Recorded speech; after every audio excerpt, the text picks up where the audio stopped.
We both believe that rethinking education is the key to sustainability in architecture. How do you relate sustainability in your projects and your architecture practice? Well, that's a really fundamental issue, actually. So sustainability for us is the foundation of all thinking and doing.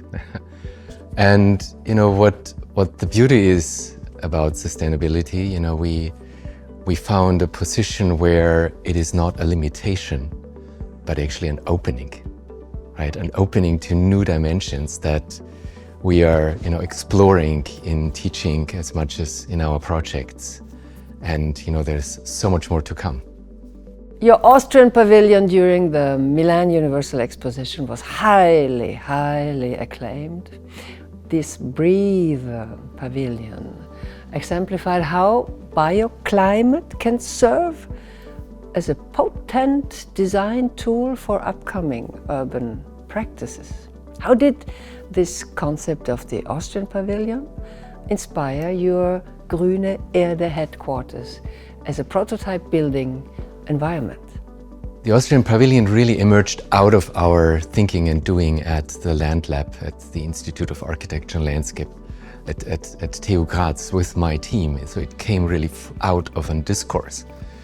And that beautiful dissemination from a theoretical and thinking environment into reality, into the potential of a sensual perception, right, was exactly the way that we were imagining to bring that concept, because it is not aimed to be a theoretical realm, but a practical that wants to be experienced, with our bodily perception. So that was the ideal basis to bring this in an actual also, environment that has the full potential to be part of a larger dissemination in our society with a headquarter for the Grüne Erde. So we could apply the same concept of bioclimatic design, designing without air conditioning, but cooling with plant performance on the scale of 12,000 square meters. And we need to take a look. In fact, you redefine a total budget of a building in including all that is the living elements, the plants, and the work on the living elements from gardeners and caretakers, and you reduce totally the cost of climatization. That was actually something that emerged along the development of that technology. I want to call it plant technology, right? As we know, 3.5 billion years of development of plant life. When you go into the microscopic level, you really see the technological level of evapotranspiration, for instance.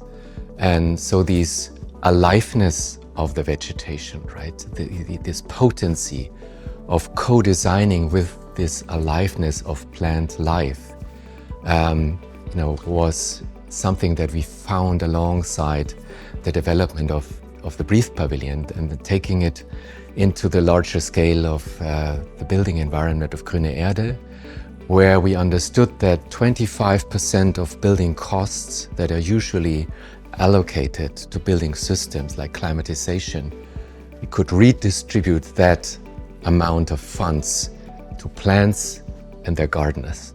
That's what we did. In the context of your study for the city of Palmas, you declared, and I might cite you, when the traditional distinction between urban areas and natural living spaces are fundamentally challenged, it paves the way for unforeseen blend of urban design processes, functionality and stakeholders to emerge. How to invent or reshape the city of tomorrow in connection with the environment? My first statement would be there is not a single city of tomorrow, so then there are thousands and millions cities of tomorrow, because they all should be aimed to emerge out of their condition their climate, their tradition, and culture, obviously. And so Palmas is a city in the tropics. And it was actually built on, the imagination of a Hilbersheimer urban design layout with vast streets, vast distances. So what was, the potential that we could see in this vastness is actually an open space that can be reconsidered as a forest. And so our, idea emerges out of a deep, almost meditation of what it is to understand, the forest and the potential of the forest. So if we go into the forest, into a tropical forest, to, imagine the potential of living in a forest that still has to be grown, right? From within the thought space of a forest. And that makes all the difference. So we're not adding vegetations to the city, to a modernist idea of a city, but we are really listening and watching and imagining this future space from the spirit of the forest.